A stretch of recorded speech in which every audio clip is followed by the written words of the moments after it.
نحمده ونصلي على رسوله الكريم اما بعد فاعوذ باللہ من الشیطان الرجیم بسم اللہ الرحمن الرحیم۔ تو گزشتہ جو ویڈیو ہم نے بنائی تھی اس نے ہم نے دیکھا، اس میں ہم نے جو اسٹڈی کیا تھا وہ یہ تھا کہ ہم نے قرآن اور قرآن کی سورہ البقرہ میں سے جو پہلی آیت ہے الف لام میم، اور اس کے بعد جو ہے وہ کیا نام ہے اس کا الذین یؤمنون بالغیب، ٹھیک ہے، الذین یؤمنون بالغیب سے ٹل 5ویں آیت تک، ٹھیک ہے۔ تو آج کی جو ویڈیو ہے، یہ جو ہم نے گزشتہ ویڈیو بنائی تھی کہ ایمان کیا ہے، لوگ متقی کون لوگ ہیں، ان کی نشانیاں کیا ہیں، ٹھیک ہے۔ آج ان کی جو ہم نے 5 نشانیاں ہم نے ڈسکس کی تھی کہ وہ غیب پر ایمان لاتے ہیں، اللہ پر ایمان، غیب یعنی اللہ پر ایمان لاتے ہیں، اے نبی آپ پر ایمان لاتے ہیں، جو ہم نے دیا اس میں سے خرچ کرتے ہیں، نماز قائم کرتے ہیں، جو آپ کی طرف نازل ہوا اور جو آپ سے پہلے نازل ہوا اس پر ایمان لاتے ہیں، اور آخرت پر ایمان لاتے ہیں۔ تو یہ تھے ہمارے ٹوٹل 5 جو تھے وہ بلیفز تھے، جو کہ یہ آئیڈینٹیفیکیشن تھی متقی لوگوں کی۔ ڈیٹیل ہے وہ یہ ہے کہ غیب کیا چیز ہے، یعنی ایمان کس چیز کا نام ہے، غیب پر ایمان لانا، ٹھیک ہے، اور صلاۃ وَيُقِيمُونَ الصَّلَاةَ، ٹھیک ہے۔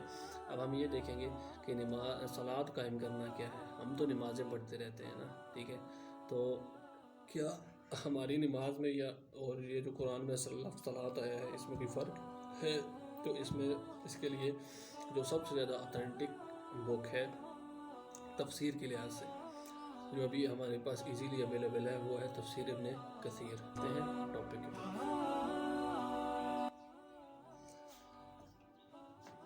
تو جی آج ہم 2 چیزیں پڑھیں گے۔ فرسٹ آف آل، ایمان کیا چیز ہے، یعنی جس شخص کو یہ نہیں پتا کہ میرا ایمان کیا ہے، میرا عقیدہ کیا ہے، میرا 20ویں صدی میں رہتے ہوئے اس شخص کو یہ نہیں پتا کہ ایمان کسے کہتے ہیں، جہاں پہ لوگ چاند پہ پہنچ چکے ہیں اور اسے ابھی تک اپنے بیلیف کا نہیں پتا۔ اس شخص کو ہر چیز کا پتہ ہوتا ہے، پیسہ کہاں سے لانا ہے، بچوں کو کیسے بڑا کرنا ہے، خواہشات کو کیسے پورا کرنا ہے، یقین کرے اس شخص کو ہر چیز کا علم ہوتا ہے، چیزیں اسے پتہ ہے۔ تو کیا ایمان کے بارے میں تھوڑا سا پڑھ لینا ہوتی ہے، اپنے اللہ کو جان لینا، اور تھوڑے مارتا ہے آپ لوگوں کے سروں میں، یا ٹک ٹاک پہ سارا دن بیٹھا رہے گا، وہی شخص فیس بک یوز کر سکتا ہے۔ آج کل کے دور میں کون سا ایسا بندہ ہے جسے فیس بک یوز کرنی نہیں آتی، سوائے گنے چنے لوگوں کے، یا جن کا ابھی تک پالا نہیں پڑا ان کے علاوہ، ٹھیک ہے۔ واٹس ایپ پہ میسج کرے گا، ٹک ٹاک پہ ٹک ٹاک بنا لے گا، ٹھیک ہے، مطلب کہ کسی کو مجھے کہے گا، آپ کو کہے گا، کسی دوسرے بندے کو کہے گا، لیکن اپنی وہ جو چیز اسے چاہیے اس تک وہ اپروچ اپنی بنا لے گا، کسی نہ کسی طرح سے وہ پہنچ جاتا ہے۔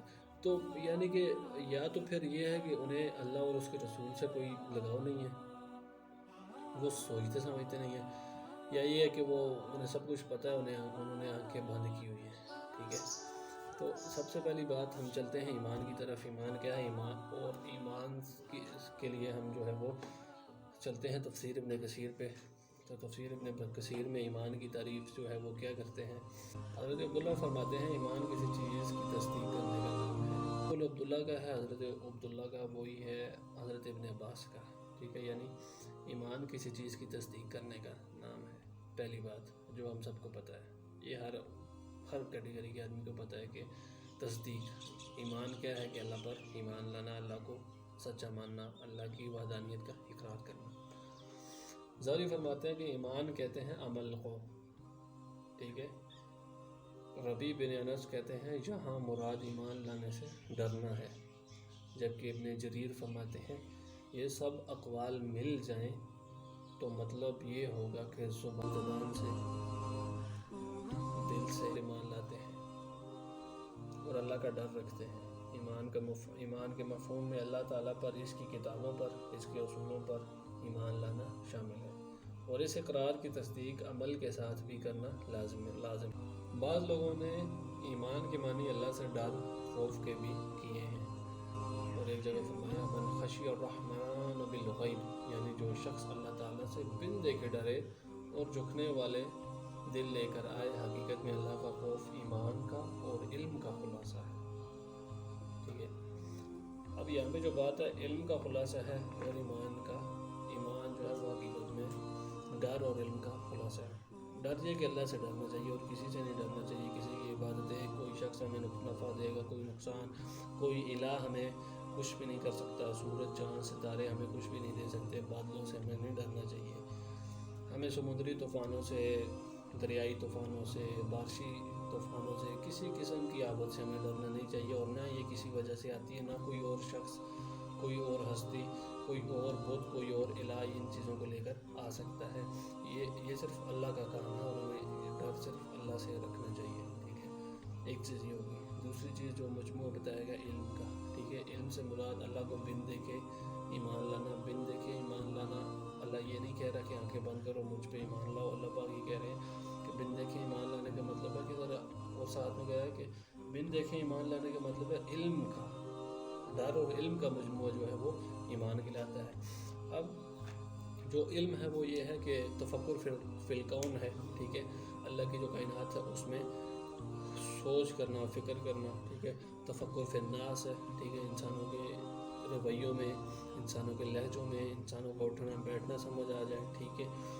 اچھا، جو وہ کہتے ہیں نا ماتھے پہ واٹ پہنی میں سمجھ لیتا ہوں، ٹھیک ہے، تو یعنی ماتھے پہ جو شکنیں پڑتی ہیں اسے وہ جو بیہیویئرس ہوتے ہیں، ٹھیک ہے، ان میں غور کرنا، انسانوں کی چالوں کو سمجھنا، ٹھیک ہے، تفکر فی النفس کرنا، ٹھیک ہے، اپنے اندر جھانکنا، ٹھیک ہے، کہ میں کیا ہوں، میں کیسے بنا ہوں، ٹھیک ہے، یہ ساری چیزوں کا مجموعہ ہے۔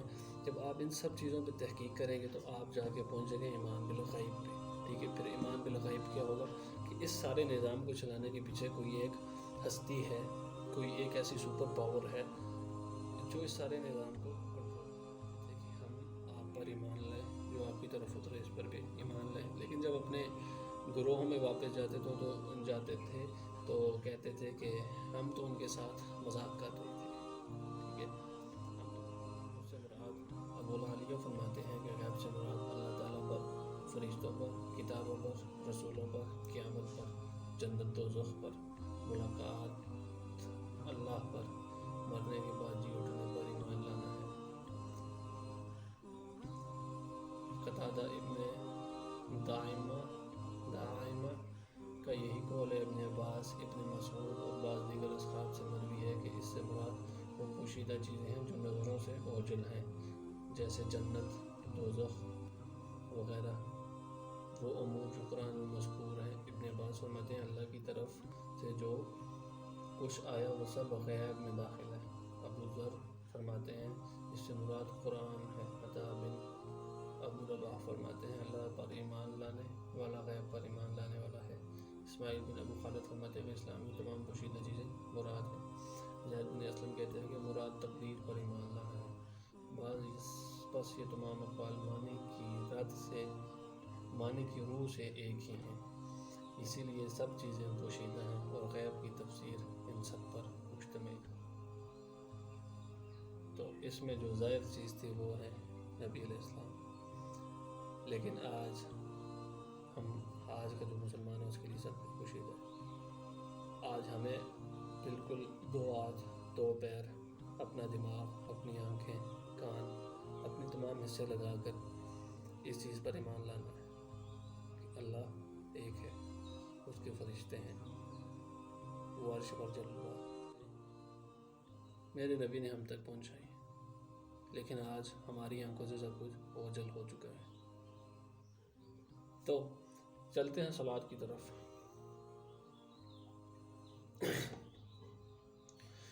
ابن عباس فرماتے ہیں اس قول کی جو یہ جو تفسیر ہے یہ ہے وَيُقِيمُونَ الصَّلَاةَ کی، ٹھیک ہے.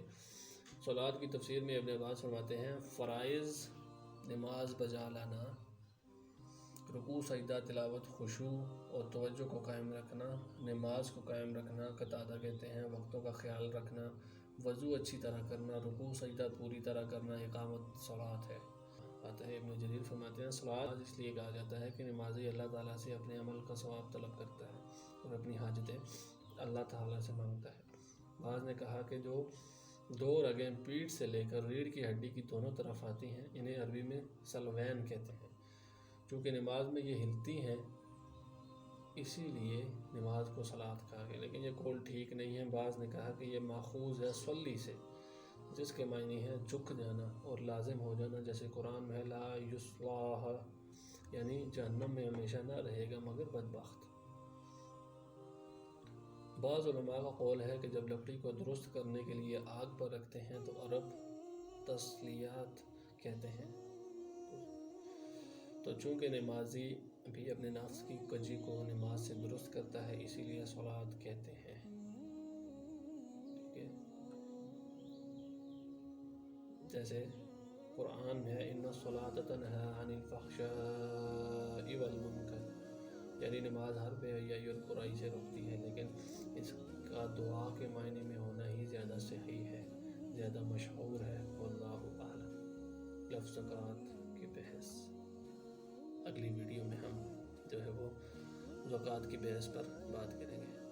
آخر دعوانا الحمدللہ رب العالمین.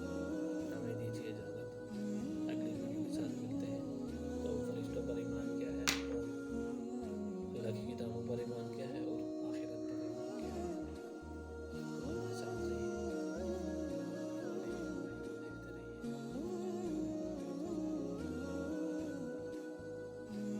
اور اس ویڈیو کو دوستوں کے ساتھ شیئر کیجیے، اپنے فرینڈس اور فیملی ممبرس کے ساتھ اسپیشلی شیئر کریں تاکہ کوئی شخص اس طرح کا نہ بچے امت مسلمہ میں جسے اس کے بیسس کا نہ پتہ ہو. تو ہمیں دیجیے اجازت.